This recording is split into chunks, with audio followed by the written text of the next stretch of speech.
Hello প্রিয় দর্শক শ্রোতা, কেমন আছেন সবাই? আশা করি আপনারা সকলেই ভালো আছেন। আজ আমি আপনাদের সম্মুখে একটি গুরুত্বপূর্ণ বিষয় নিয়ে হাজির হলাম। সেই বিষয়টি হচ্ছে ভারতের এক সাংবাদিককে নিয়ে। জানি না তাকে সাংবাদিক বলাটা ঠিক হবে কিনা। তিনি আসলে সাংবাদিক নয়। তার বক্তব্য শুনলে মনে হয় যে তিনি একজন সাংঘাতিক লোক।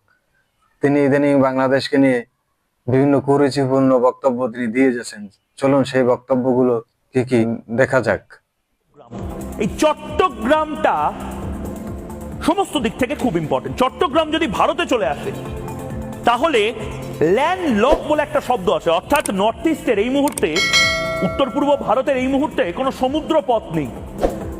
অসম বা ত্রিপুরায় কোনো জিনিস ভারতের এক প্রান্ত থেকে আরেক প্রান্তে কোনো জিনিস জাহাজ করে আনতে গেলে অনেক টাকা দিতে হয়, এবং অনেক টাকা দিতে হয় তার একটাই কারণ, অনেকটা ঘুরে আসতে হয়।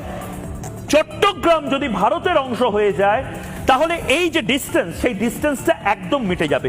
এবং তার পাশাপাশি চট্টগ্রাম কিন্তু অত্যন্ত সেন্সিটিভ একটা জায়গা। চট্টগ্রাম তো দর্শক শ্রোতা, আপনারা এতক্ষণ দেখলেন ভারতের এই কুখ্যাত সাংবাদিক নেবার এই সাংঘাতিক এই পাগলের বক্তব্যগুলো। বক্তব্যগুলো শুনে আপনাদের কি মনে হয়? আপনারা সকলেই মন্তব্য করুন, আপনাদের সকলের মতামত জানান। আসলে এই লোকের মাথা ঠিক আছে কিনা। তো সকলে ভালো থাকবেন, ধন্যবাদ।